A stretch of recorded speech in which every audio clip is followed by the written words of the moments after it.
সকালবেলায় দোকান খুলে দেখি আপনাদের ভাবি আমার জন্য একটা ব্যাগ নিয়ে আসছে, এসে বলতেছে এটা আপনার জন্য। তো আমি কি করলাম, এটা খুলে দেখি এখানে কি কি আছে। তো এখানে আছে হচ্ছে একটাতে রুটি আর কিছু হচ্ছে গরুর মাংস বক্সে। তো আমি কি করলাম, এগুলা তাড়াতাড়ি খুলে দেখি, দেখেই রেখে দিই। কারণ আমি সকালবেলা নাস্তা না করে গেছি দোকান খুলতে। তো দোকান খুলে এই নাস্তাগুলো আসছে, অনেক খুশি হয়েছি। সো এগুলো হচ্ছে আমি খাবো একটু পরে।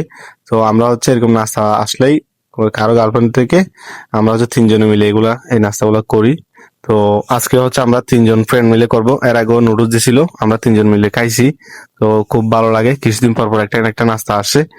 তো আজকে নাস্তা আসছিল, বাট এগুলো ভাই আমার নাস্তা না, এগুলো হচ্ছে আমার একটা বন্ধুর নাস্তা। বন্ধুর গার্লফ্রেন্ডে তার জন্য দিয়ে যায় আমার দোকানে, কেননা আমার দোকানটা হচ্ছে একদম মোড়ের উপর। সো বন্ধু আমার দোকানটাই দেখা দিছে, বলছে এখানে এসে রাখ। সো দোকানে গিয়ে আমরা এই তিনজন মিলে এই নাস্তাগুলা করে নিলাম।